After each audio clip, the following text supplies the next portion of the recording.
The fluorescent lights hummed their mechanical dirge as Ashley Cooper pushed the crash cart into bay for at 2:16 a.m., her movements economical, her breathing steady. Oak Creek Memorial at night was a different hospital than the one that existed under daylight, the administrative gloss stripped away, leaving only the raw mechanics of keeping people alive. The antiseptic smell hung thick enough to taste, mixing with burnt coffee from the nurse's station and something underneath, something copper-tinged that she'd learned not to notice anymore. 63-year-old male, massive MI, already down once, they'd told her on the way up. Paramedics had him back for now, but his rhythm was a lie. She could see it in the way his pupils didn't track, in the slack of his jaw, in the grey undertone beneath his skin that meant the oxygen debt was catastrophic. The resident standing over him was new, maybe 6 months in, his hands trembling slightly as he called out orders that nobody was following with any real conviction. Ashley said nothing. She never did. She simply moved, gloved fingers finding the central line kit, her left hand already stabilizing the patient's head position, her jaw tightening just enough to keep her voice level when she spoke. 12 lead shows inferior wall progression. Her voice carried the weight of statement of fact, not question. He's been down. How long? For minutes? Maybe 5. The resident's eyes flickered toward her, then away. Most of them did. Most people didn't know how to hold the gaze of someone who actually knew what they were doing. The code lasted 18 minutes. The patient flatlined twice more. Ashley's hands moved through the procedures with the terrifying fluid precision of someone who'd done them under conditions that would make this sterile bay look like a day spa, sandstorms instead of air conditioning, incoming fire instead of beeping monitors, children and civilians instead of a full trauma team. Her body knew the angles. Her muscle memory moved through the procedures like water finding its course downhill. Needle stick. Push drugs. Check rhythm. Compressions. The repetition became almost meditative, except meditation didn't require you to keep a human heart moving with your own 2 hands. When they got him back the 3rd time, his rhythm actually held. O2 sat climbed from 73 to 81 to 88.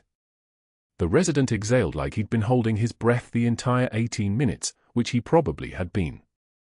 Ashley was already pulling off her gloves before anyone told her to stand down, already turning toward the door where someone had been watching from the threshold. Dr. Sterling stood with his arms crossed, his $5,000 watch catching the bay light, his expression unreadable in that particular way that meant he was calculating something. He was tall in the way that tall men knew they were tall, it was in his posture, in the way he took up space without apologizing for it.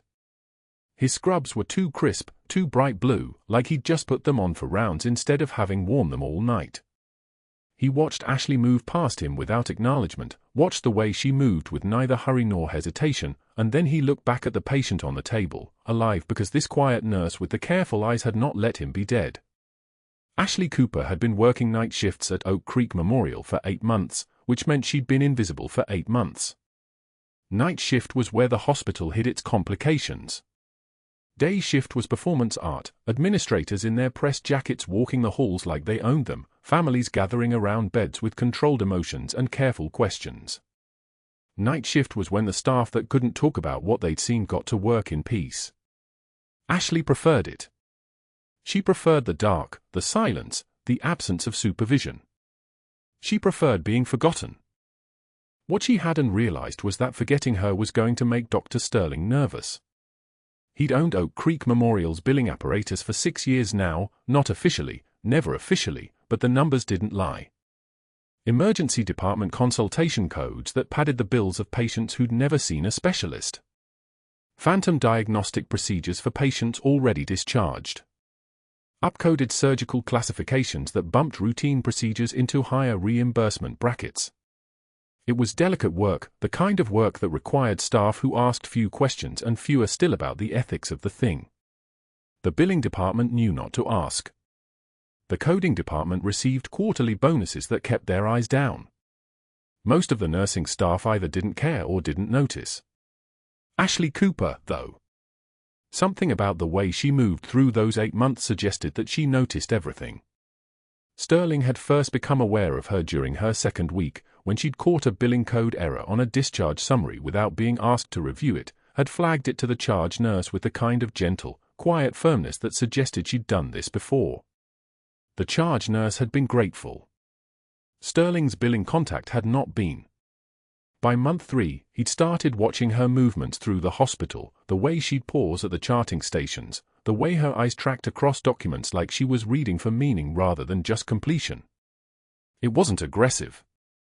It wasn't the kind of watching that announced itself. But it was watching, and Sterling understood the problem immediately. This woman was the kind of person who couldn't help but see the wrinkles in the fabric even if she wasn't specifically looking for them. So he'd made a phone call. The board chair's name was Mercer, and he owed Sterling for approximately $300,000 in referral kickbacks over the past 18 months. The conversation had lasted 90 seconds. That new night shift nurse, Cooper. I'm thinking she's not a culture fit. What's the problem? I think she was let go from her last position. Something about safety protocols. I'm not comfortable with someone who's already failed to understand the way we do things here. It was brilliant in its simplicity. There was no accusation. There was no specificity. There was just the seed planted that the woman was a problem, that she'd already failed somewhere else, that keeping her around was a liability. Mercer had said only one thing in response: I'll mention it to the administration team. You want her gone. Within the week if possible. Before she gets any more comfortable. That had been 15 days ago. Sterling hadn't mentioned it to Ashley. Hadn't needed to. Administration was already running her name through their systems, already asking quiet questions about her references, already building the case that would justify a very quiet, very clean termination. What Sterling hadn't accounted for was what happened at 3:14 a.m. on a Thursday night in her 4th week after that phone call, when the hospital network crashed for the first time in 3 years and Ashley was the only person on the night shift who could operate the manual blood bank documentation system correctly, and did so, working without complaint for 14 hours straight while the IT department fought to restore the servers, her hand steady and her accuracy perfect through all of it. He'd watched her through that shift. Watched the way other staff orbited around her like she was the only one who actually knew what was happening. Watched the way a visiting physician from CDC, there for an unrelated consultation, had pulled her aside to commend her knowledge of obscure blood banking protocols that most nurses would never encounter. The conversation had been brief, professional, the kind of exchange that probably meant nothing to anyone else in the hospital. It had meant something to Sterling. It had meant that his week-long timeline might not be sufficient. That whatever they were going to fire her for, it was going to need to be airtight, because if this woman challenged it, her credibility was going to be substantial enough to create complications. He'd made 2 more phone calls that night, after midnight, when the hospital was quiet enough that his voice wouldn't carry through the office corridors. The first was to Mercer again: we need to accelerate the timeline. I want her gone by Monday. The second was to someone in the state medical board's complaint line, a contact, not a friend, just someone Sterling had done favors for over the years. He'd been careful with his words.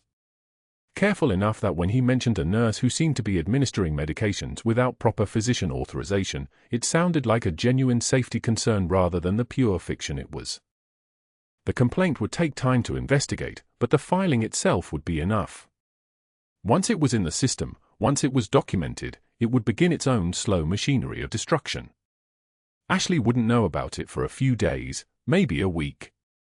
But it would be there, waiting, like a stone dropped into still water, the ripples spreading outward in directions she couldn't predict. What Sterling hadn't considered, what couldn't have factored into his calculations because he didn't have enough information to calculate it, was that Ashley had spent the last 20 years learning to move through systems designed to destroy her. That she'd spent half her life operating in environments where one mistake, one moment of visibility, one failure to anticipate the next move meant actual death, not metaphorical termination from a community hospital in Savannah. She didn't know about the complaint yet.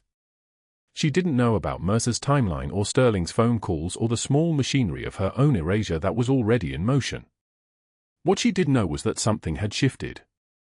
She could feel it the way her hands had learned to feel air pressure changes, the way her body had learned to detect threat 3 seconds before it announced itself.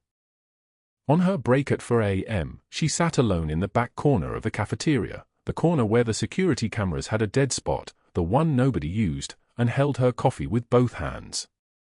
The cup was cold. She'd been holding it for 20 minutes, watching the surface tension of the cooling liquid, not drinking it.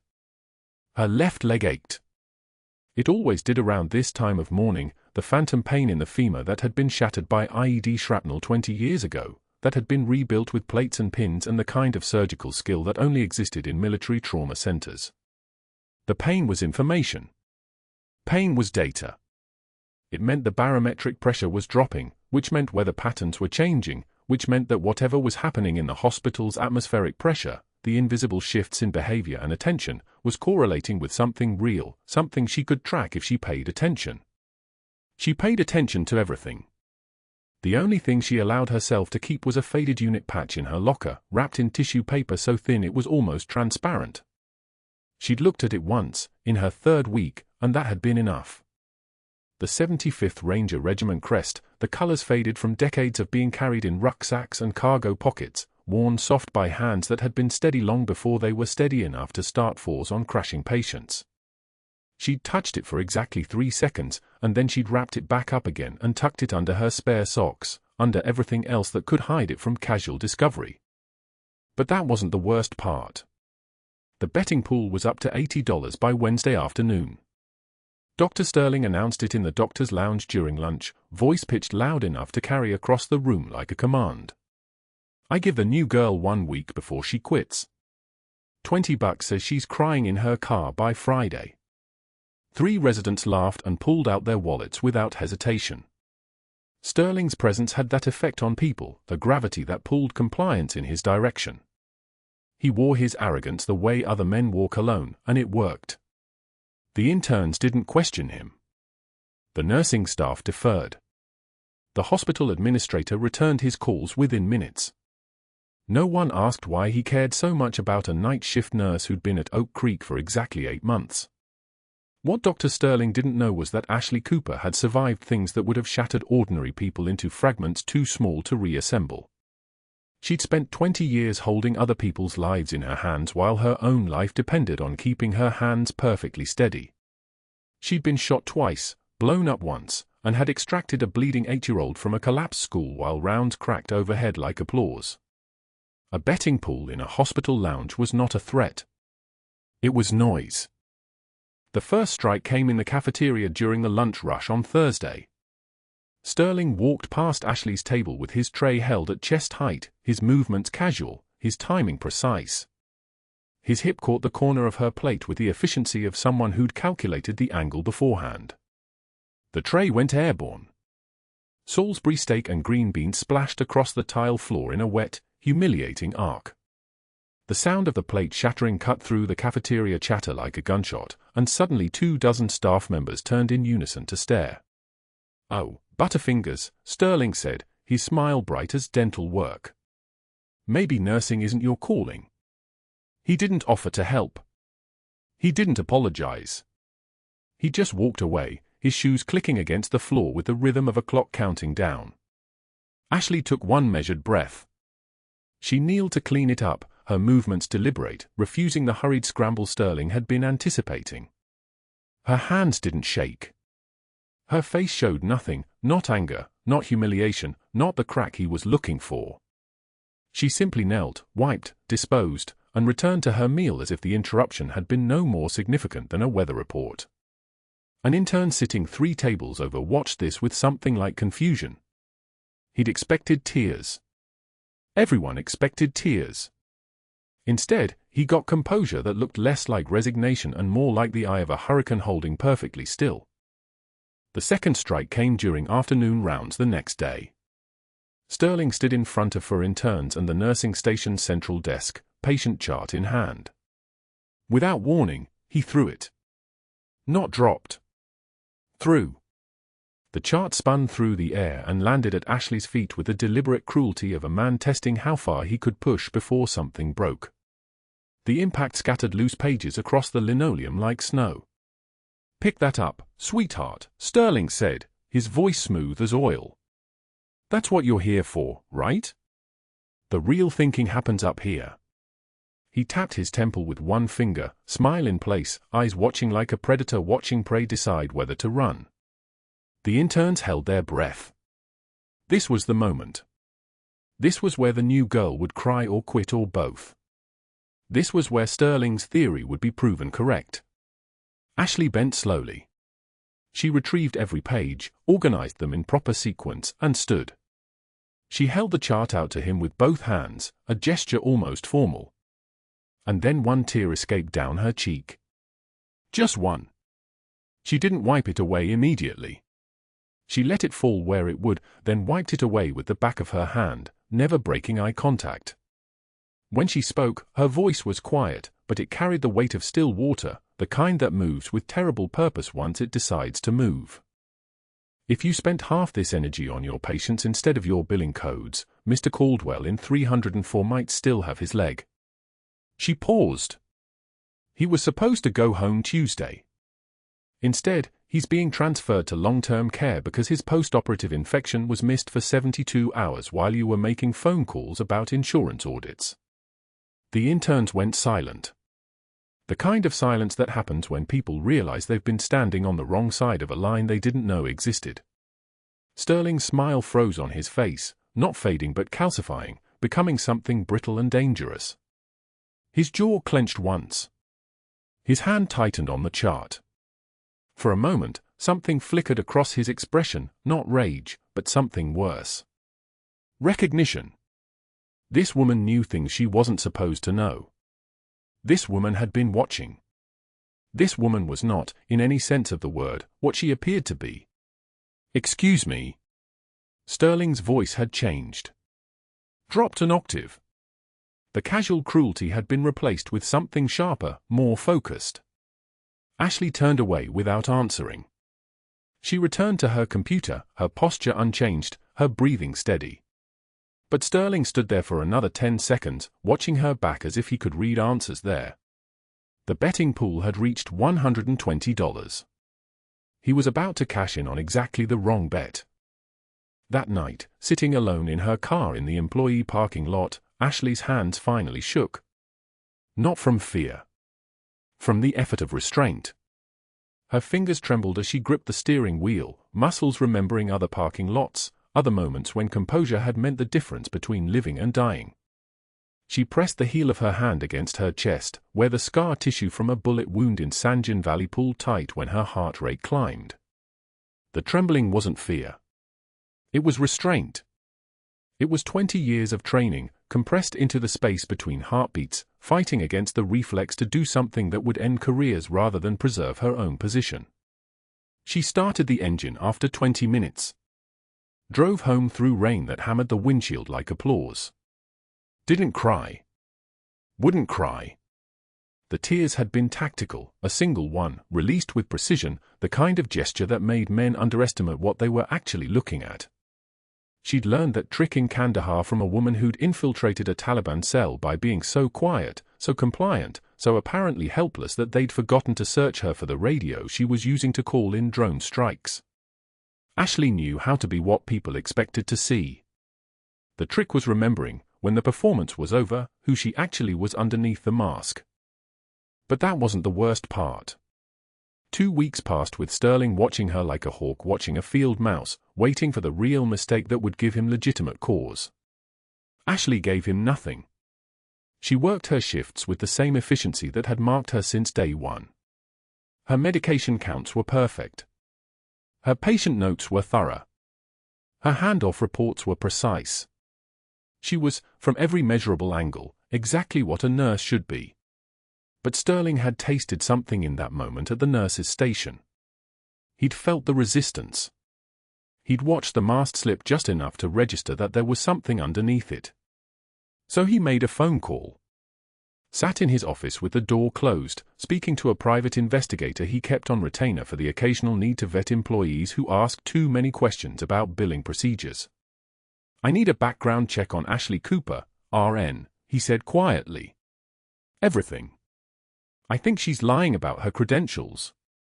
The same day Sterling made that call, a patient arrived at Oak Creek Memorial in an ambulance escorted by federal agents.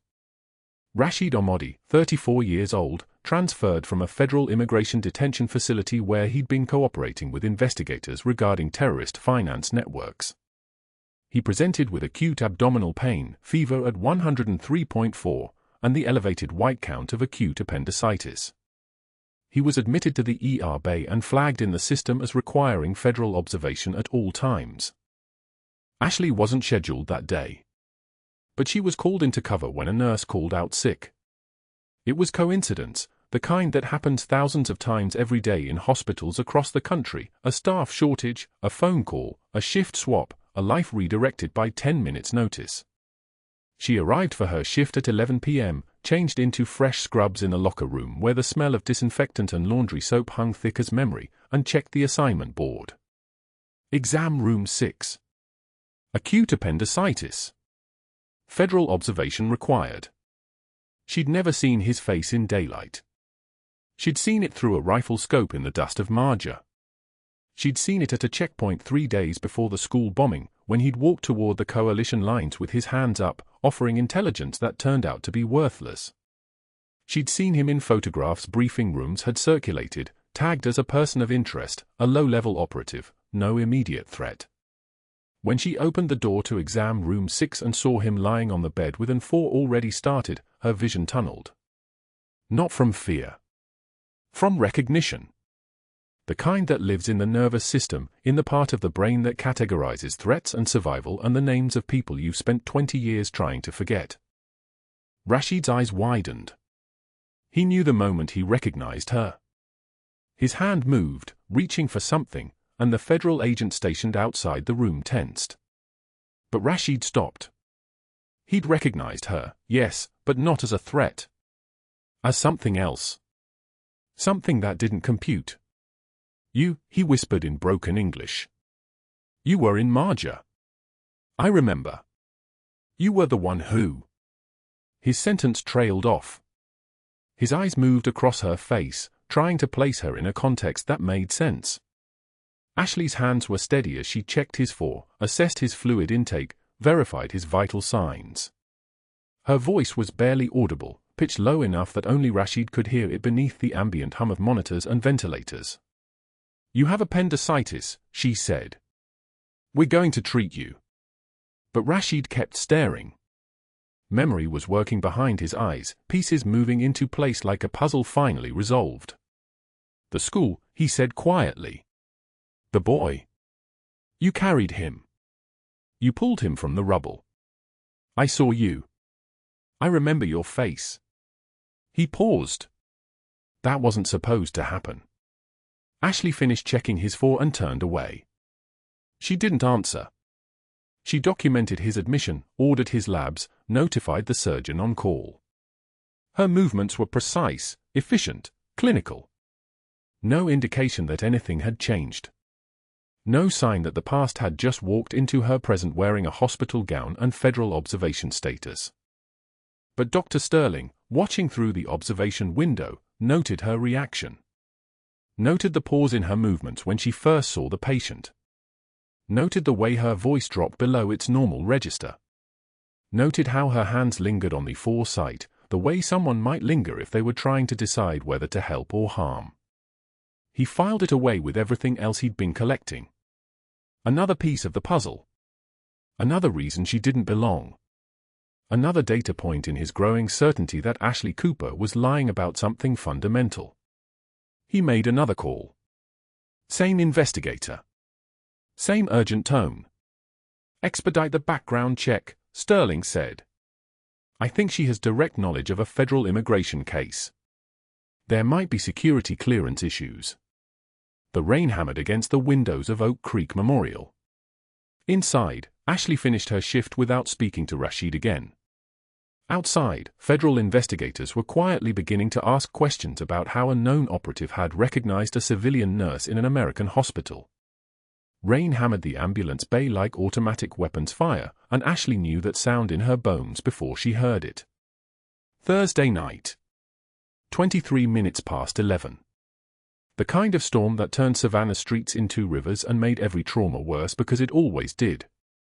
She was restocking the crash cart on the 3rd floor when the radio crackled. Incoming trauma, ETA for minutes, Army Ranger with blunt force thoracic injury from a training accident at Hunter Army Airfield. She didn't move. Not yet. Around her, the ER staff shifted into motion, the controlled chaos of people who'd done this 100 times but never quite got used to it. Dr. Chen, the attending, was in a meeting. 2 residents were available. One of them was Marcus Webb's immediate superior, and the other was a second-year resident named Holloway who had the kind of surgical knowledge that lived in textbooks and nowhere else. Ashley knew this because she'd watched him during rounds, seen the way his eyes went distant when things moved fast, the way his hands hesitated when the patient in front of him stopped being a case study. The ambulance doors burst open at 11:27 p.m. Marcus Webb was unconscious on the stretcher, his chest barely moving, his skin already taking on the grey cast of someone whose oxygen wasn't keeping up. The paramedics were talking fast. 24-year-old male, fell during a fast rope exercise, blunt impact to the right chest, conscious on scene, declined rapidly during transport, suspected pneumothorax, possibly tension, sat dropping from 94 to 71 en route. Ashley saw his face as they wheeled him past. Cheekbones that caught the fluorescent light. The scar tissue on his right shoulder she'd seen before, in a village that didn't exist on American maps anymore. In her hands, 20 years ago, bleeding from shrapnel that shouldn't have been survivable, and she'd kept him breathing then too, her palms dark with his blood while rounds cracked overhead and the medevac bird was still 8 minutes out. Her hands didn't move. Not yet. Holloway was already moving toward Trauma Bay 3, and the ER nurse, a good one, a careful one, a woman named Sarah who didn't ask questions, was already setting up the monitor and oxygen. The paramedics transferred him onto the hospital bed in that efficient lift that meant they'd done it 1,000 times, and then they were giving report, respiratory rate 32 and climbing, no breath sounds on the right, jugular veins distended like thick ropes beneath his skin, trachea visibly shifted to the left, which meant pressure was building on the right side, which meant his lung had collapsed and was pushing everything out of the way. Tension pneumothorax. A collapsed lung that didn't just stop breathing, it pushed back. The kind of injury that killed people in minutes if no one did anything. Holloway was already reaching for the equipment, his movements precise but slow, like he was moving through water. He was calling for a chest tube setup. A 36 French catheter. Suction. The things you needed for the procedure that would decompress the lung, let the pressure escape, let Marcus breathe again. The things that took time to assemble, to position, to get right. Marcus's oxygen saturation was 68 and dropping. His lips were turning that particular shade of blue that meant his body was starving for oxygen, and there was nothing anyone could give him that would fix it except releasing the pressure. Holloway's hands shook slightly as he opened the chest tube tray. His jaw was tight. His eyes had that look of someone trying to remember a procedure he'd practiced on models and mannequins but never on a human being who was actively dying in front of him. 64%. The monitor beeped its accelerating alarm. Ashley was already moving, her body making decisions her mind hadn't caught up to yet. She'd learned long ago that the body knew things the conscious brain was too slow to access. The body remembered. The hands remembered. Muscle memory was different from thinking, it was faster, cleaner, unencumbered by doubt or hesitation or the weight of 2 decades spent trying to bury who she'd been. She was at the bedside before she realized she'd crossed the room. Her hands were already palpating Marcus's chest wall, finding the landmarks, the second rib, the space below it, the midclavicular line where you went in for emergency needle decompression. She could feel the anatomy beneath her fingers like she was reading a map written in bone and cartilage. Her voice came out calm, steady, the voice of someone who'd done this in conditions that would make this sterile, well-lit Trauma Bay look like a luxury resort. I need a 14-gauge needle. Now. Holloway looked at her. Sarah had already moved toward the supply cabinet, muscle memory of her own recognizing an order that carried weight. Ashley wasn't shouting. She wasn't panicking. She was asking for a needle in the same tone someone might ask for the salt, and somehow that made everyone move faster. The needle appeared in her hand. It was mounted on a 3 milliliter syringe, and Ashley didn't hesitate. She found the space between Marcus's ribs with her left hand, the needle already moving with her right hand, her shoulders positioning her body at the angle that used leverage instead of force. She felt the resistance of the intercostal muscle, the slight give of the fascia, and then the needle was through the pleural space. The hiss of air. It wasn't metaphorical. It was real. The pressurized air that had been collapsing Marcus's lung escaped through the needle like a tire puncture, a sound that filled the entire trauma bay, and Marcus's body jerked once and then drew a gasping, desperate breath. The monitor that had been climbing toward the 80s suddenly found air to oxygenate, and the number jumped, 71, 78, 85, climbing toward normal like a hand clawing back toward life. Nobody moved. The needle had been in place for 4 seconds. Maybe 5. The whole thing had taken less time than it took to describe it. What the hell? Holloway said, his voice small. Sarah was staring. The monitor was now reading 89, climbing still, Marcus's chest rising and falling with actual air moving through his lungs instead of crushing him from the inside. His face was starting to regain color. His lips were still blue, but it was already fading, the kind of pink that meant oxygen was actually reaching his tissues now. Second rib, mid-clavicular line, Ashley said. Her hands were still positioned on the needle. The tube can wait until he's stable enough to move to OR. This will buy him time. She was already moving away before anyone could ask the question she could see forming in the space between Holloway's eyebrows. She was already pulling off her gloves, already moving toward the corner of the trauma bay where she could pretend to be restocking supplies while her hands tried to stop shaking and her body tried to remember why it was still performing the function of breathing. Her hands were trembling now. Not fear. Never fear. She'd burned fear out of herself 20 years ago in a school that had partially collapsed, with an 8-year-old boy's blood soaking into her sleeves, with the knowledge that if she let fear in, everyone would die. This trembling was different. This was the trembling that came from releasing muscle memory you'd spent 20 years trying to bury, from having your hands remember things you'd spent 2 decades trying to forget, from holding someone alive once and then having the universe conspire to make you do it again. Dr. Sterling was in the doorway. Ashley could feel him there without looking, could sense the shift in the air pressure that happened when he entered a room, like his presence made the world slightly heavier. He was watching her with an expression she couldn't quite name. It wasn't surprise, exactly. It was calculation. It was a man watching the last piece of a puzzle fit into place, and realizing that the picture being revealed was not what he'd expected. He stood there for 8 seconds. She counted them. Then he turned and disappeared, and she heard his footsteps moving down the hallway with purpose, the kind of purpose that preceded phone calls. 3 phone calls.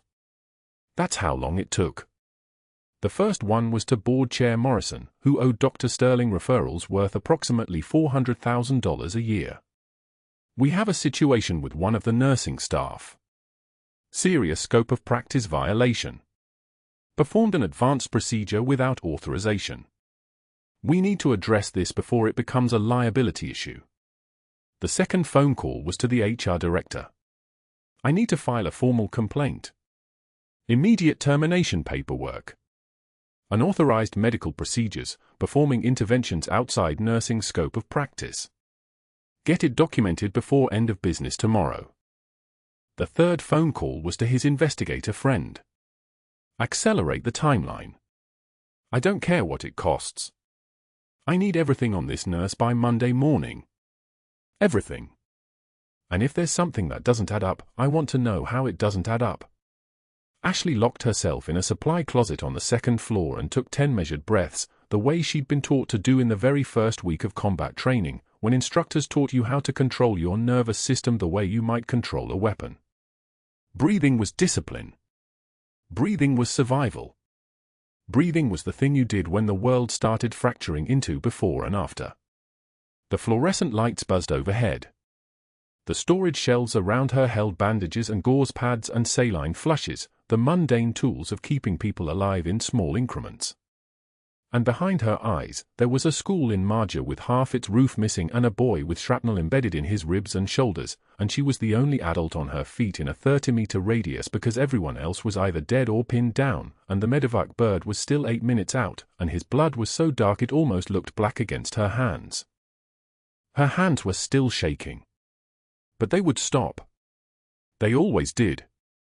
Because that was the thing about being trained for war, you learned that you could survive almost anything, including surviving yourself, including surviving the memory of a child's face when he looked at you and understood that you were the only thing between him and death, and that alone had to be enough. It wasn't. But it was. By Monday, the calls had already been made. 3 of them. Strategic. Precise. The kind of calls that don't leave fingerprints but change everything. Dr. Sterling sat in his office with the door closed, nursing a glass of bourbon at 9:51 a.m., the phone already warming in his palm as he dialed the first number. The board chair answered on the second ring, a man named Whitmore who owed Sterling 3 high-paying referral agreements worth roughly $240,000 a year. Sterling's voice came out smooth as oil. "We have a credentialing problem." "That nurse from the night shift? The competent one? I'm concerned about her background verification. Gaps in her employment history. I think we need to move quickly before someone else notices." Whitmore asked 2 questions and then said the word Sterling needed. "I'll call an emergency credentialing review by tomorrow morning." The first domino had already fallen before Ashley finished her shift. The second call went to HR at 10:15 a.m. This one was different. Sterling had spent 2 hours crafting the narrative, unauthorized procedures, working outside her scope, insubordination, a pattern of evasiveness about her credentials. He'd even fabricated a protocol violation report, his handwriting careful enough to pass cursory inspection. The HR director, a woman named Patricia Chen who'd worked under Sterling for 6 years, listened to his account without interruption. When he finished, she said quietly, "That's serious." It wasn't a question. It was acknowledgement of a predetermined outcome. "I'll start a file," she said. "We'll need documentation, of course." Sterling had already prepared it, forged timestamps, altered incident reports, all of it constructed with the precision of someone who'd been falsifying hospital records for a decade. The second domino was already falling. The third call came at 11:33 a.m. This one went to a private investigator named Marcus Vane, someone Sterling had used before for other matters best left unexamined. Sterling didn't explain much. He simply said, "Pull everything on a nurse named Ashley Cooper. Night shift at Oak Creek Memorial. She's been here 8 months. Before that?" He paused, letting the implication hang. "Before that, there are gaps. Significant gaps. I need to know what she's hiding." Vane said he'd have preliminary findings by Wednesday. He wouldn't. He'd have them by Tuesday morning, because gaps in a military background aren't actually gaps if you know where to look, and Sterling's investigator had contacts who'd trained alongside certain operators, certain women, certain ghosts on classified payrolls. But Vane wouldn't tell Sterling what he found. He'd tell him what Sterling wanted to hear. By the time Sterling realized the difference, it would already be too late. Monday evening at 6:42 p.m., Ashley received an email summoning her to a credentialing conference room at 8 a.m. sharp. No other details. No explanation. Just a meeting notice from HR with 5 names listed as attendees, the board chair, 2 additional board members, HR Director Patricia Chen, and Dr. Sterling himself. The kind of meeting that doesn't happen unless something is already decided. Tuesday morning, 8:03 a.m. The conference room smelled like stale coffee and the particular antiseptic anxiety that comes with institutional judgment. Ashley sat in the chair facing 5 people arranged like a jury, her hands folded on the table, her posture the same measured calm she'd learned in training 20 years ago, the kind of calm that comes from having already survived the worst. Sterling sat at the far end, his expression carefully constructed into something resembling concern. The board chair, Whitmore, opened a folder that shouldn't have existed 48 hours ago. Inside were documents that made no sense, incident reports with her name, procedure violations, notes about unauthorized clinical intervention, a summary suggesting her credentials were unverified. Senior Chief, she began, her voice pitched low and even. Ashley, Whitmore interrupted, not unkindly. We need you to walk us through your background. Specifically, your employment history from 2018 to 2022. There are significant gaps. She didn't blink. Didn't shift. Classified assignments. I can't discuss them. Sterling leaned forward then, his voice gentle as a scalpel. That's the problem, isn't it? You can't discuss them. So we have no way to verify your credentials. No way to confirm you actually have the qualifications you claim. He opened a second folder. More fabricated documents. Protocol violations that never happened. A medication error, Ashley's medication error, that had never occurred. He'd constructed the fiction carefully, with enough specificity that it sounded real. And then there's the unauthorized procedure you performed on the Ranger.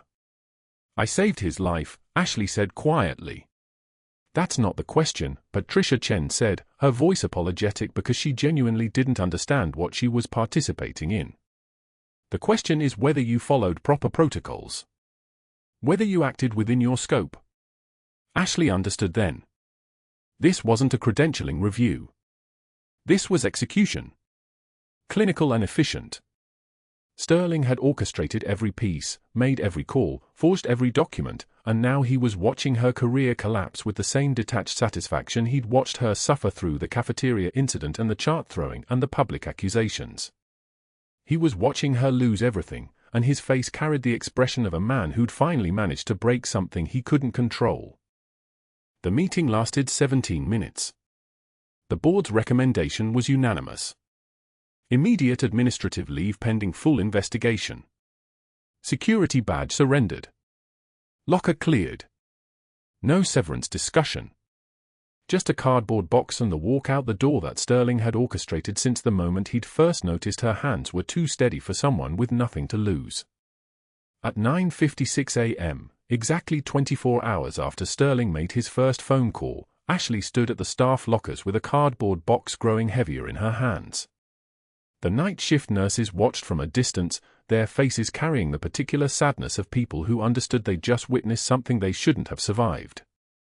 Inside the box, a cracked coffee mug that read "World's Okayest Nurse" in faded print, a dying succulent no one had remembered to water in 3 weeks, and a photograph she hadn't looked at in 18 months.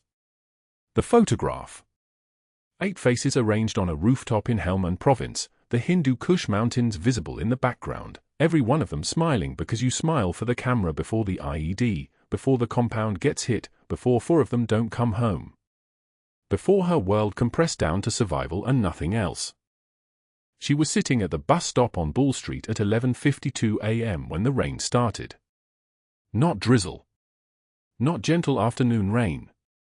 The kind of rain that falls like judgment, cold and absolute, soaking through her jacket, dripping off the cardboard box until the corners began to soften. The mug clinked inside. The succulent soil turned to mud. The photograph stayed face down against the cardboard, protected by her palm, the 8 ghosts still invisible. Cars passed. Strangers walked past without looking. The city moved around her like she'd already stopped existing, like she'd already been erased. Her phone had 14 missed calls, other nurses offering support, her sister asking what happened, her therapist who knew better than to ask questions. She didn't answer any of them. Answering would require words, and words required energy, and energy required the belief that anything beyond this moment mattered. Back inside Oak Creek Memorial, Dr. Sterling sat in the surgeon's lounge with a glass of 18-year-old Macallan, his colleagues congratulating him on protecting the hospital from a credential problem. He was already planning the nursing schedule restructure, fewer oversight eyes, more flexibility in billing documentation, the kind of operational freedom he'd been missing. He was already forgetting her name. Forgetting the way her hands had moved during the code, the way she'd spoken about the billing codes without anger, just fact. Forgetting that quiet people don't fail to break because they're weak. They fail to break because they've already survived things that would have destroyed anyone else. He was celebrating. He was already one in his own mind.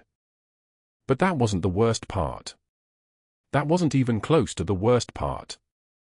Somewhere in a private hospital room in the ICU, Army Ranger Sergeant Marcus Webb was asking about the nurse who'd saved his life. The staff told him she no longer worked there. They didn't have details. He'd asked for more information 3 times and gotten the same answer. So he'd called his father.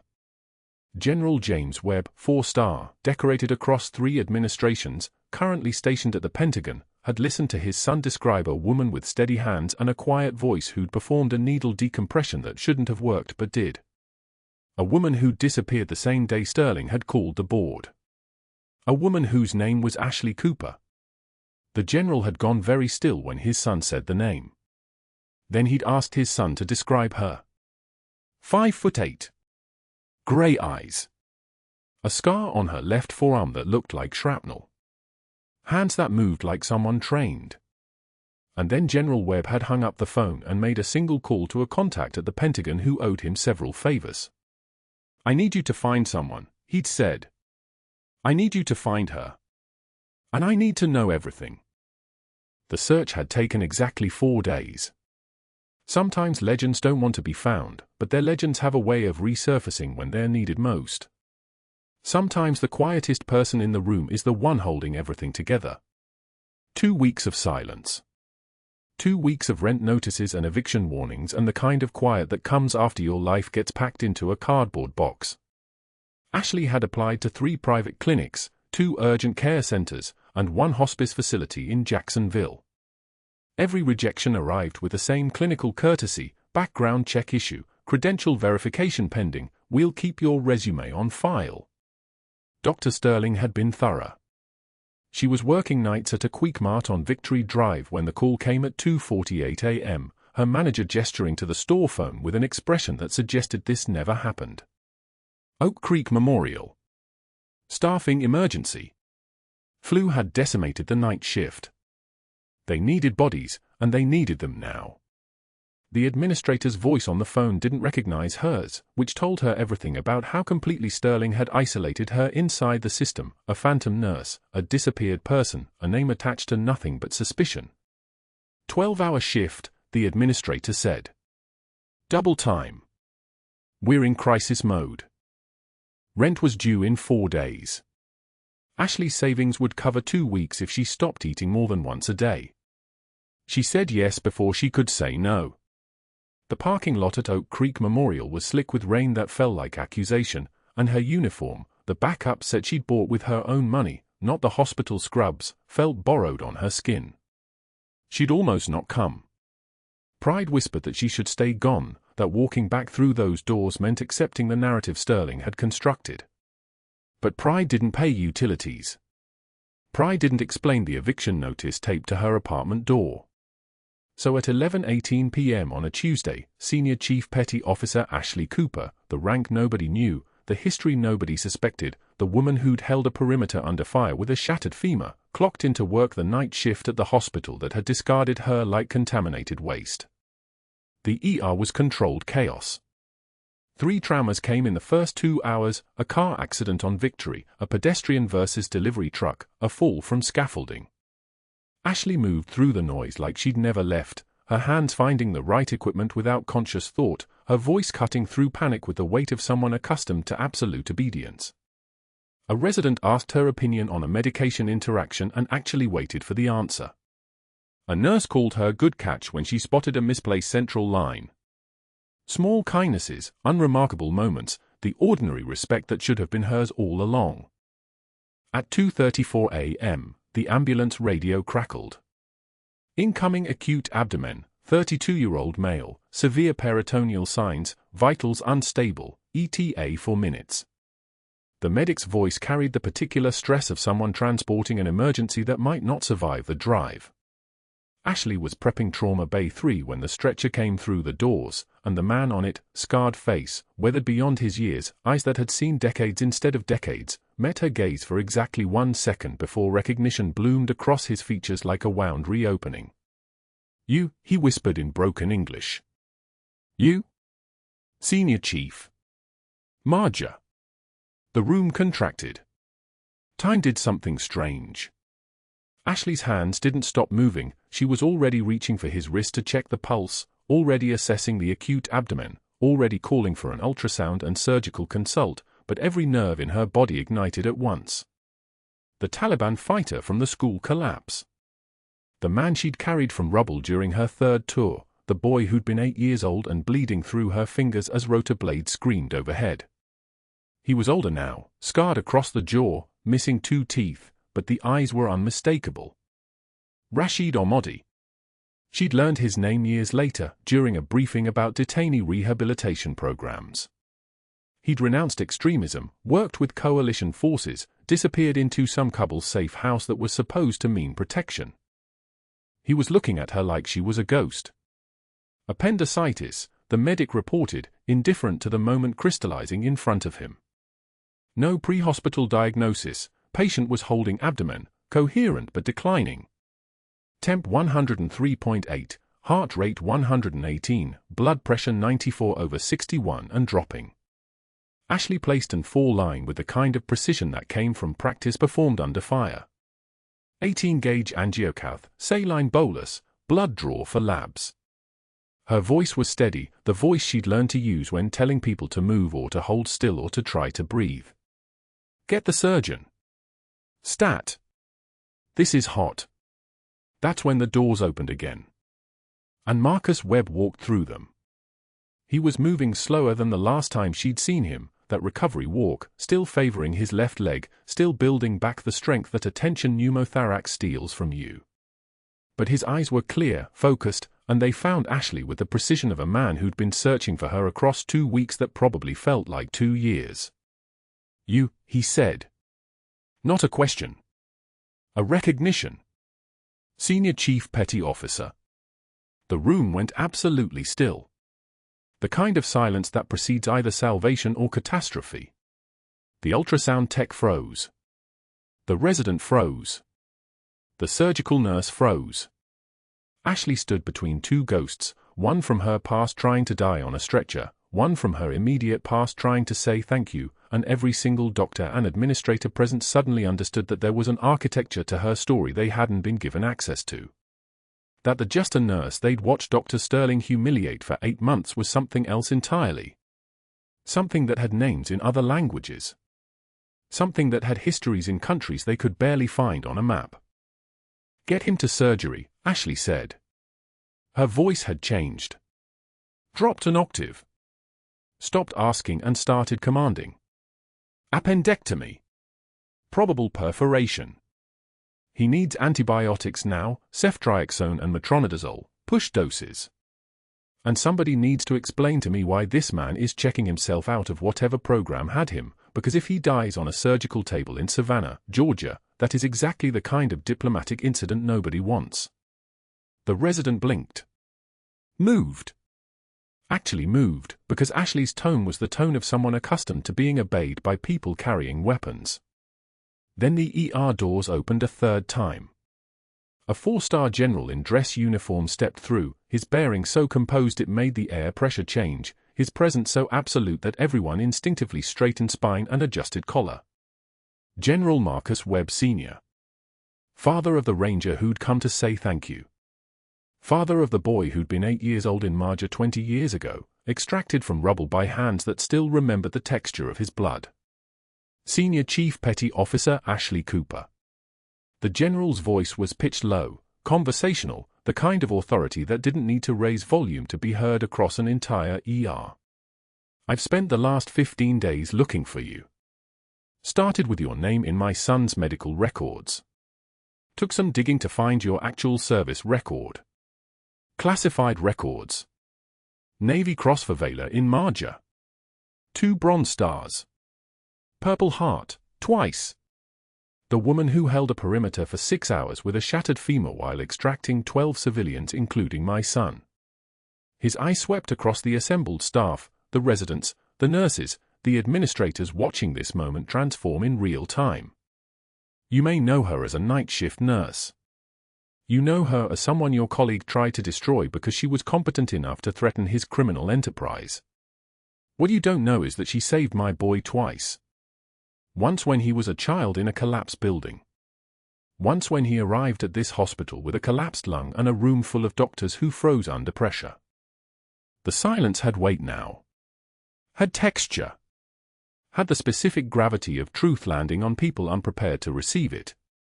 Behind the general, FBI agents moved through the doors with the particular efficiency of people executing a warrant they'd been holding like a playing card. One approached the surgical suite, tablet already in hand. Another moved toward the administrative offices. The third approached the nearest nurse station and asked, very politely, where Dr. Sterling could be found.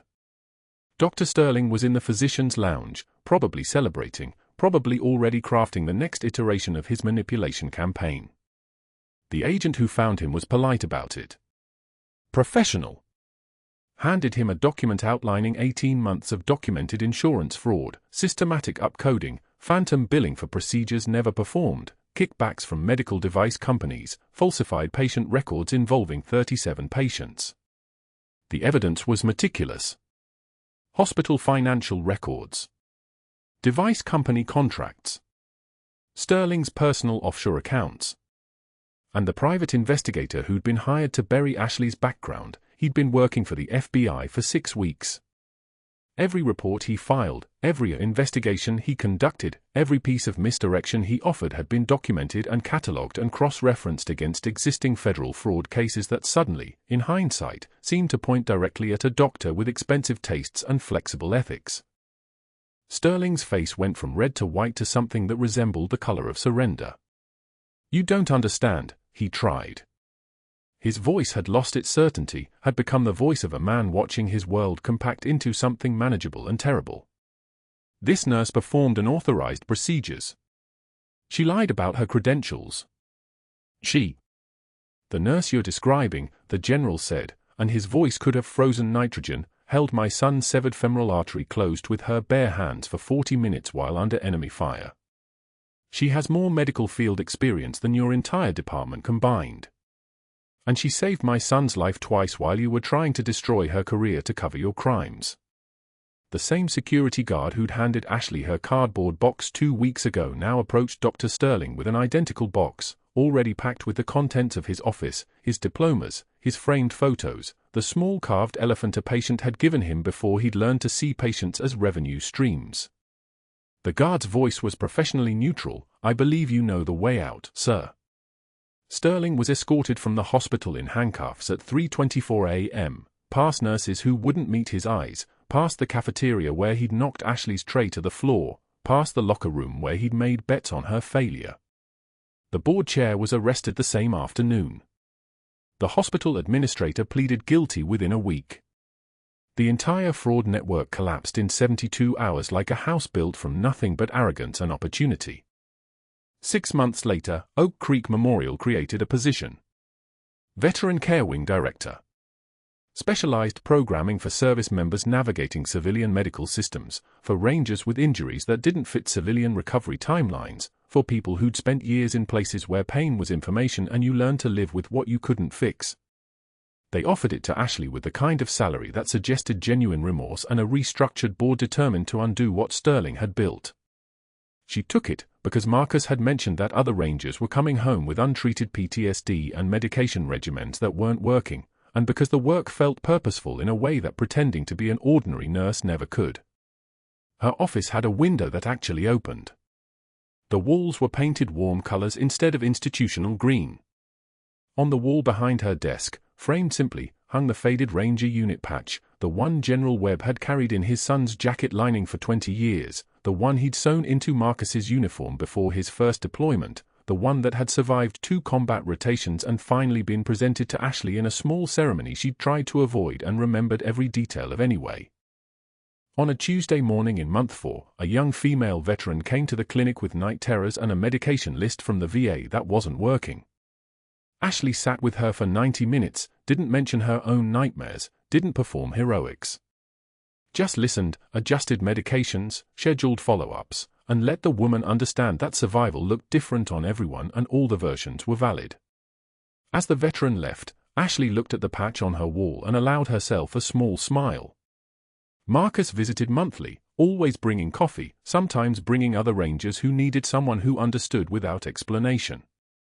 Rashid Ahmadi, granted asylum for his cooperation with federal investigators and his willingness to testify against organizations he'd once served, sent a letter of apology that Ashley read once and filed away. Some wounds heal, others scar over, and both outcomes are okay. Not all heroes wear capes, Senior Chief. Some wear scrubs. She'd heard it from General Webb during one of his visits, and alone in her office now, with rain tapping against the window like applause, she let the words settle into the space where doubt had lived. Maybe heroism wasn't about running toward gunfire. Maybe it was about showing up for the next shift, carrying what you'd survived, and using it to help others survive too. Maybe it was as simple as choosing to be present when someone needed you to be steady. And maybe, finally, that was enough. If this story reminds you that the quietest person in any room might carry the heaviest weight, subscribe to this channel. Like this video. Tell us in the comments, have you ever been underestimated by someone who didn't know your true value? We read every comment, and your story matters.